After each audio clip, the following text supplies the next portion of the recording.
deux avocats des Nations Unies en justice des Nations Unies au Congo-Kinshasa. Deux avocats des Nations Unies en justice des Nations Unies au Congo-Kinshasa. Où en sommes-nous arrivés aujourd'hui? C'est une question publique de révélation du mystère caché. Est-ce que l'avocat de l'appelant Néhémie Amani Bizinga, le nommé maître Jean-Luc Junior Nzabi, peut-il savoir aujourd'hui pourquoi son confrère maître Amirou Masuku Etienne avait-il par 2 fois de suite échoué de présenter au tribunal du travail et à la cour d'appel une note officielle ou légale de licenciement abusif de Néhémie par la CELPA, datée du 28 novembre 98. Est-ce que lui, l'avocat de Néhémie, peut-il savoir pourquoi son confrère Amirou Masuku Etienne avait-il échoué par 2 fois de suite de présenter en justice des Nations Unies une note officielle de ce licenciement abusif? Voilà la narration vraie du dossier, tel révélé autrefois au bureau régional de CELPA-RECO en date du 2 août 1999 dans un local de l'Istemi CELPA en Ngiringiri. La lettre du 30 juillet 1999 que voici, lettre du 30 juillet 1999 que voici, à la page 2, une lettre contresignée par Amisi Mangilwa, Mkyoku Emmanuel, Lele Mambouya et Yves Mouloumé. Donc, que tout le monde sache aujourd'hui comment a été l'astuce, la manœuvre de Satan dans l'ECC. Ça, c'est une révélation à mon avocat, Maître Jean-Luc, qu'il le sache aujourd'hui.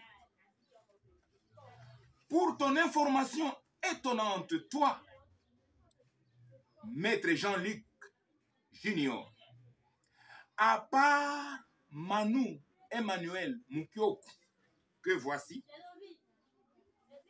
qui fut autrefois secrétaire de CELPA-RECO, tous les autres figuraient sur la liste du conseil consultatif dont Lele et Yves n'étaient pas membres du conseil consultatif et n'avaient pas statué sur mon licenciement abusif du 28 novembre 1998.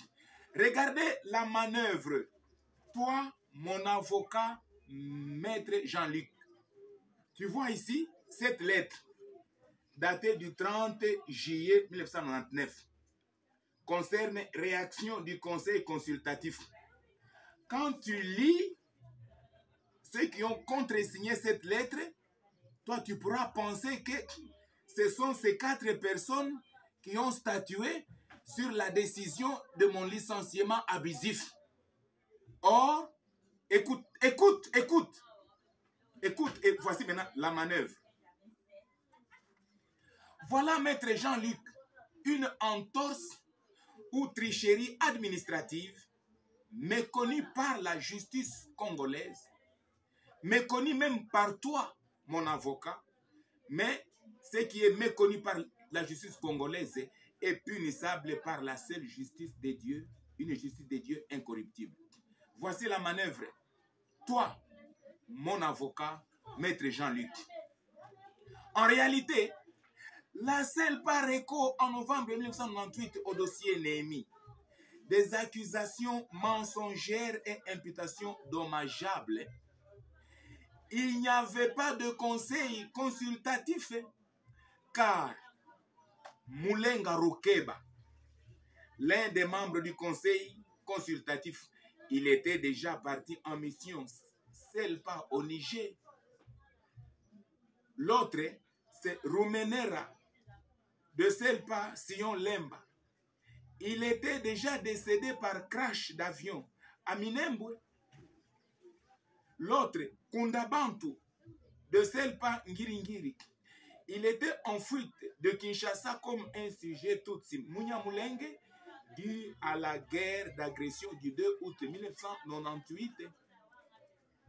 Le seul membre du conseil consultatif resté sans conseil fut le pasteur Amisi Mangilwa, c'est lui le fauteur de troubles à la Selpa Makala, où je fus pasteur autrefois du 16 janvier 1994 au 28 novembre 1998 de mon licenciement abusif. Regarde, toi, surtout toi, maître Jean-Luc, tu vois, toutes ces personnes, hein, à part celui-ci qui était secrétaire, toutes ces personnes, hein, en novembre 1998, donc ces personnes-là n'étaient pas les membres du conseil consultatif de la région. Selpa, non. Ils n'étaient pas membres en 98. Pourvu que le pasteur Moulenga qui était membre, il était déjà parti au Niger. Roumenera qui était membre, il était déjà décédé par un crash d'avion à Minembwe. Et Kundabantu, il était déjà parti à cause de l'agression, de la guerre d'agression des Rwandais. Mais après avoir joué son match d'un complot, oui, parce que c'était un complot tribal avec son frère Josué Boulam, qui n'était pas membre du conseil consultatif de Selpa, mais représentant légal de Selpa, sans mission, ni même permission statutaire de s'y mixer dans une affaire de la région autonome avec une église locale autonome sous la seule compétence directe du conseil consultatif régional. Voici, toi, avocat des Nations Unies, maître Jean-Luc, mon avocat. Voici la dribble. Amisi Mangilwa, autrefois délégué régional de Selpa-Reko en novembre 1998, il était resté seul, il n'y avait pas de conseil. Ayant terminé sa messe noire et tribale avec Boulambo en complot contre moi, parce que celui que vous voyez son nom paraître, Boulambo, lui, il fut autrefois représentant légal de la Selpa, qui était bloqué ici à Kinshasa à cause de la guerre d'agression du 2 août. Il était bloqué ici. Il n'était pas venu en mission ici au Congo-Ouest. Et il n'avait ni mission, il n'avait ni autorisation de s'ingérer dans une affaire de la région ecclésiastique autonome et de s'y mixer dans une affaire de l'église locale autonome qui ne dépendait que d'un conseil consultatif. Regarde l'entorse administrative ou la tricherie administrative. Toi, avocat des Nations Unies, maître Jean-Luc, lui, Amisi, qui était resté seul en conseil consultatif, profitant du séjour de son frère tribal Josué Boulambo, ils ont terminé leur messe noire de complot contre moi. Alors, lui, le délégué régional corrompu spirituellement, Amisi Mangilwa, ayant consommé son forfait de mon licenciement abusif sur base d'un complot de lui avec son frère Boulambo contre moi, sans faute, ayant terminé leur complot, maintenant en informel, de manière verbale, où un samedi, à ma campagne, le 28 novembre 1998, en pleine réunion des pasteurs de la RECO, il va prononcer contre moi ce licenciement abusif, verbalement, illégalement. Ce fut à l'instant même et juste après la sentence verbale prononcée par moi, prononcée par lui contre moi, que lui, l'individu Amisi Mangilwa, délégué régional, il a réussi à constituer un nouveau bureau régional des membres précités du conseil consultatif fantôme de Amissi. Écoute, la manœuvre est diabolique. Écoute,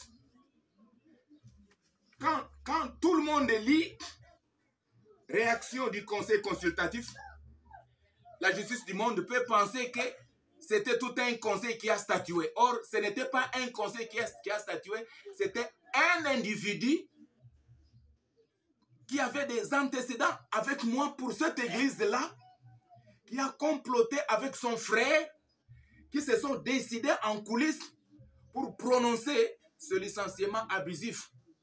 Un samedi, le 28 novembre 98, ou à ma campagne en Gallième, après avoir prononcé son licenciement abusif illégalement et sans notification, c'est immédiatement après que lui, Amissi, a réussi maintenant à constituer un nouveau bureau régional dont le pasteur Manu fut secrétaire, qui fut secrétaire autrefois, va devenir maintenant l'adjoint du délégué régional.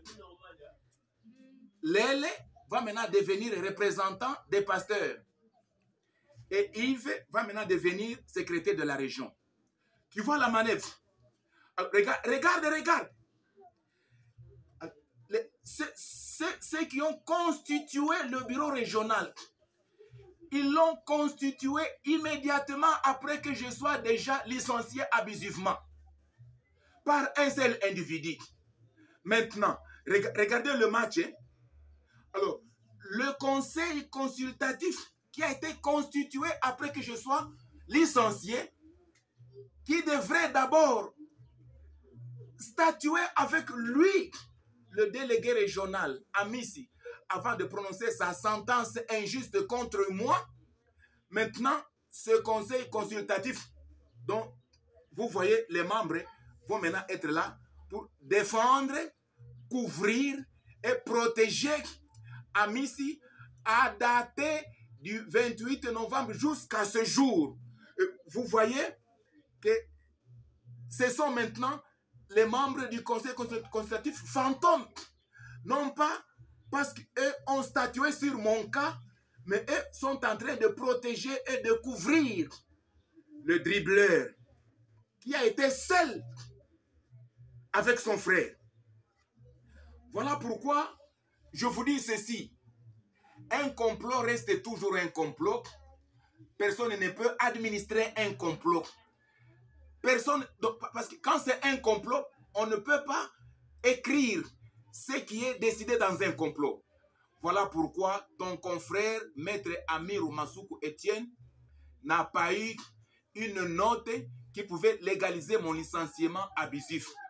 Pourvu que il n'y avait pas eu un conseil qui a statué sur mon cas des imputations dommageables et des accusations mensongères. C'était seulement un complot. Alors, sur base d'un complot, sans écrit, c'est pourquoi, et même l'administration actuelle de la CELPA n'a pas une notification quelconque, pourvu que mon licenciement ne provenait pas d'un conseil, parce qu'un conseil pouvait notifier sa décision. Et la décision d'un conseil pouvait être notifiée et lui, ton confrère avocat maître Etienne, allait s'en servir de la décision du conseil pour la brandir en justice. Mais parce que ce n'était pas un conseil qui a statué, c'était un individu qui avait des antécédents avec moi pour cette église de Selpa Makala où j'avais été affecté en janvier 94, pourvu que c'était sa chapelle sous sa supervision. Il n'avait pas voulu que je vienne ici à Kinshasa et que je sois affecté à Makala. Pour être affecté à Makala, il avait déjà des rancœurs contre moi, des antécédents contre moi, ne voulant pas que je vienne à Kinshasa et ne voulant pas aussi que je sois affecté dans sa chapelle. La rancune du pasteur Amissi a commencé en 94 de mon affectation. Maintenant, il a profité seulement de l'absence du membre du conseil consultatif en 98 pourvu que son adjoint, qui fit le pasteur Moulenga, il était déjà parti au Niger. Rumenera, il était déjà décédé par crash d'avion. Kundabantu, il était déjà en fuite. Il était resté seul. Mais profitant du séjour de son frère en complot tribal, voilà, ils ont fait ce qu'ils ont fait pour que lui, Amissi, profite de l'occasion de son complot avec son frère pour prononcer ce licenciement abusif verbalement sans notification. Pourvu qu'un complot reste un complot. Et là où il y a un complot, il n'y a pas d'administration. Voilà pourquoi la CELPA a manqué une notification à présenter à l'inspection du travail, une notification à présenter au tribunal du travail. Et tu vois, toi, maître Jean-Luc, pourquoi ton confrère Amirou Masuku a échoué de brandir une notification quelconque à la cour d'appel. Parce que mon licenciement, il est abusif. Ce n'était pas un conseil qu'il a décidé, c'était seulement un individu mis en complot tribal avec son frère Golam. La vérité finira toujours par triompher à ce dossier. Ça, c'est une révélation au monde entier de la tricherie administrative, l'entorse, la magouille de celle qu'on appelle aujourd'hui administration de CELPA. Or, ce n'est pas un conseil qui a statué, car Amissi était sans conseil en novembre 98. Et si je ne te le dis pas toi, que ce soit toi mon avocat, tu ne sauras pas la magouille, que ce soit la justice, combien corrompue de l'État congolais, elle ne saura pas aussi, pourvu que c'était un complot, c'était une magouille. Or, ce n'est pas le conseil qui m'a sanctionné, c'était un individu par sa haine. Voilà pourquoi Amirou Masuku, ton confrère, a échoué de présenter en justice une notification qui pouvait peut-être légaliser leur licenciement. Il n'y a rien de caché qui ne doive être découvert. Et c'est le pas, royaume de Satan sur la terre.